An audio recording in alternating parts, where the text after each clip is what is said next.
Hello viewers, welcome back. Today here we have with us Priya Mehta. She runs a center in the name of Mind's Eye across Chennai. She has four centers which focuses mostly on the Montessori system of education and is an after-school center.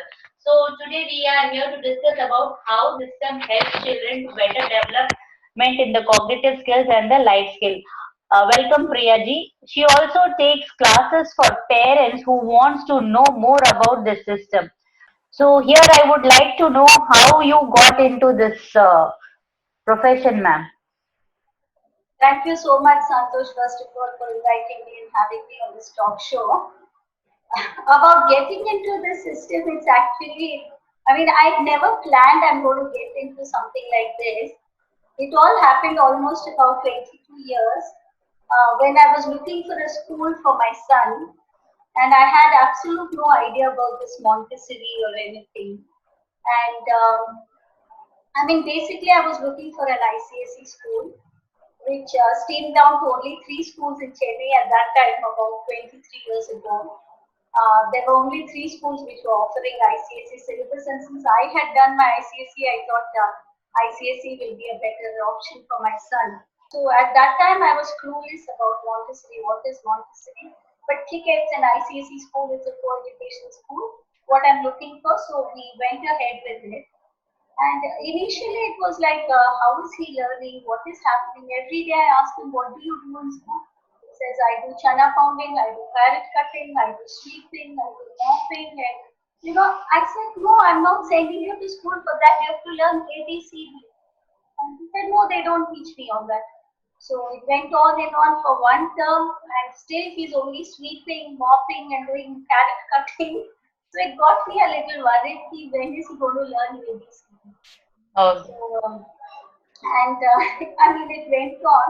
And every time I would ask the teachers, ma'am, what is happening? He's still not reading, and children of his age are already into, doing homework and all that. But they said, just have faith, he will learn, don't worry, don't worry. So that went on for more than two terms, and then suddenly one day, the newspaper was lying on the table, and he just read the headlines like that.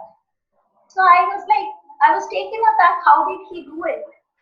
So I said, how did you do it? He said, I know how to read. I said, no, I never thought you CAT cat, MAT mat. How did you just read a sentence? So that was the magic, and I was wondering how did this magic happen?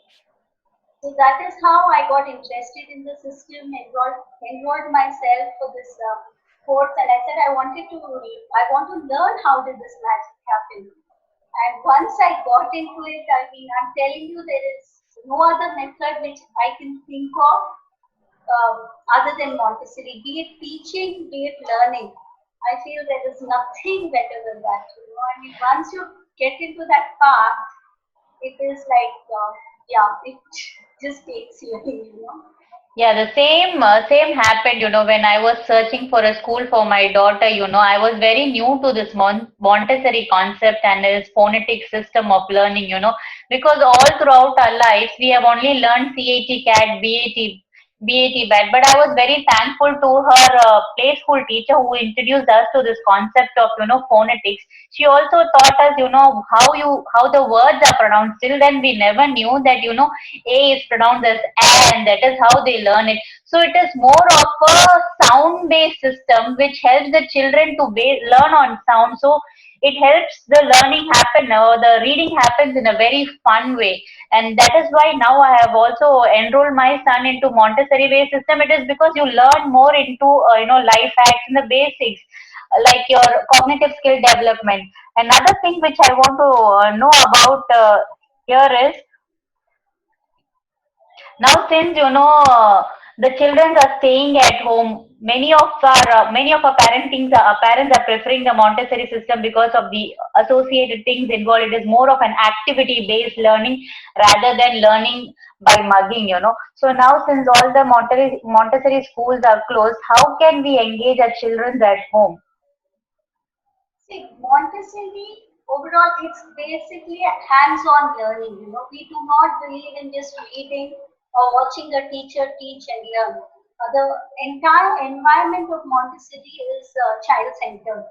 So in a traditional school, the teacher is the center of the classroom. Everybody faces her and says she is the one who's doing all the talking and things like that. Whereas in Montessori, it is the child who is working, and we have a lot of material. It is more than hundreds of material are at his display. So we follow certain ground rules where the child picks up the material and works with it. So and it is uninterrupted. Okay, so he can learn as much as he wants. Whereas in traditional school, what happens? They are time bound. There is a period. There's a history period. There's a geography period. There's a maths period. Whereas in Montessori, it is uninterrupted learning. So that way children learn better. And we have a lot of areas of learning in Montessori. Like we start with exercises of practical life, which are the everyday activities that we do at home: sweeping, mopping, chana pounding, chapati rolling. Everything, whatever, because Dr. Maria Montessori believed that education is an aid to life.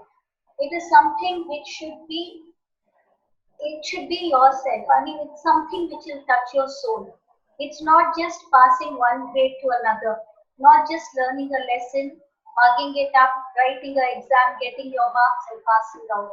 It should be something which is going to be a part of you throughout your life.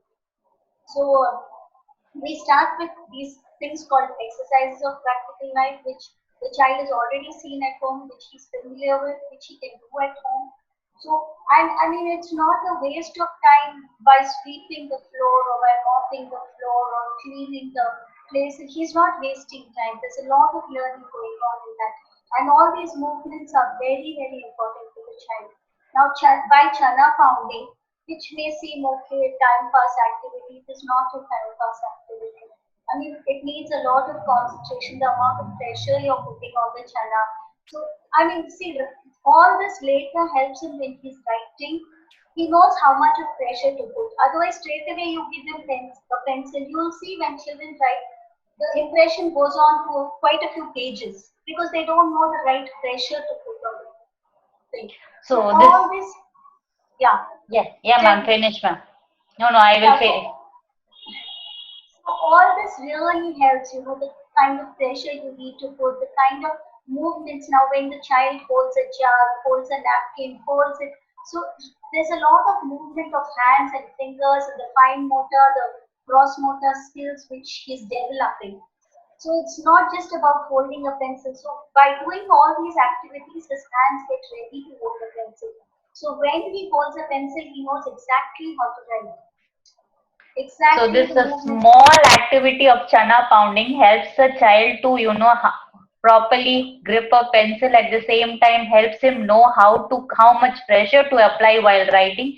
At the Yes. same time, gives him the confidence of holding it properly. And it also helps in developing fine motor skills, and hand-eye coordination also helps. So a small Yes, activity exactly. like chana pounding, the parent would think would be a waste of time, can teach a child so much.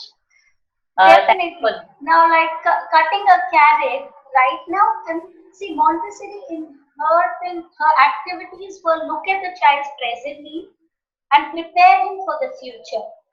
Okay, a small activity like cutting carrot. So, for that time, it is satisfying his need that he's cutting carrot. But then slowly he realizes the fractions. He's actually making one piece of carrot into fractions. So when Okay, he learns about fractions, this will come back to him. He actually one whole piece of carrot, he made it into one fifth.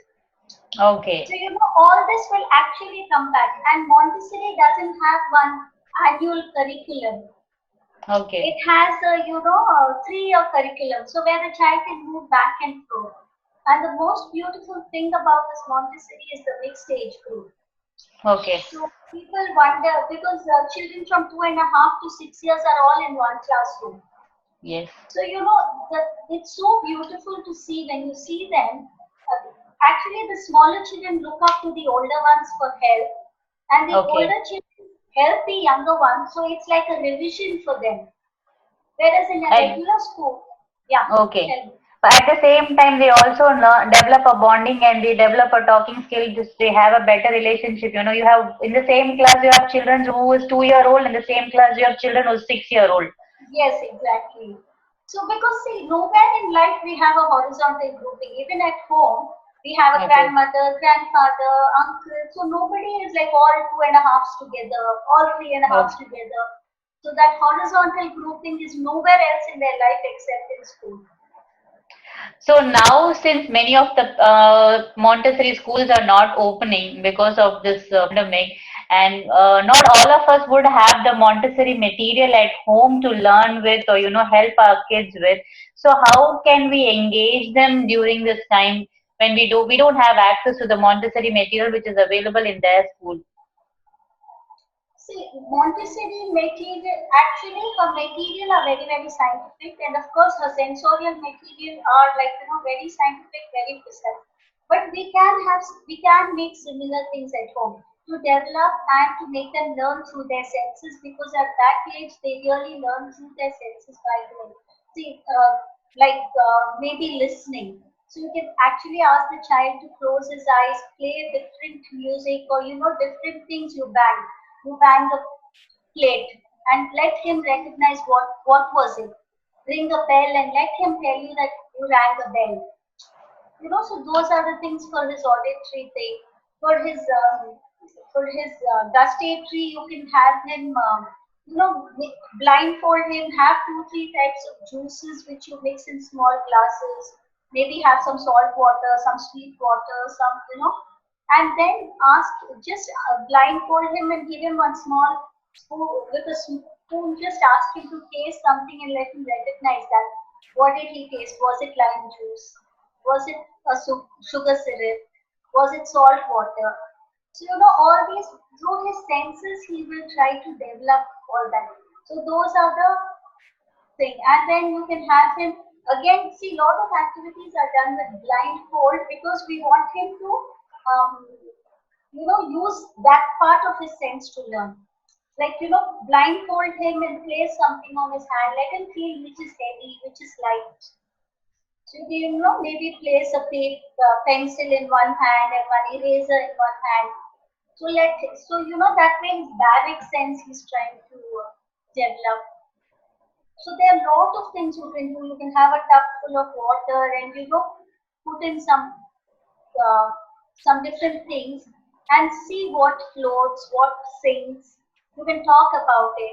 You can take him into the kitchen, and when you're working on a recipe, you can, tell him these are the things. You can talk about from where do you think this item came, from where do you think the grains came. So So there, you can engage the children in whatever day-to-day activities you're doing, and you can start taking lessons on those things so that you're also working. Like for example, if I'm working in the kitchen and I'm making a vegetable today, we can talk about carrot. We can talk about the nutrients which it has, from where it came, from where it came. So all this we would be teaching our children, and they'll be learning about carrot and the other things. At the same time, it is not like a learning method. You're giving them the definitely. knowledge, but you're not sitting with them with the books. Yeah, And don't also, make it a lesson. Don't make yeah. it like a lesson. I'm teaching you about carrot. Generally talk, because children at this time very naturally they learn.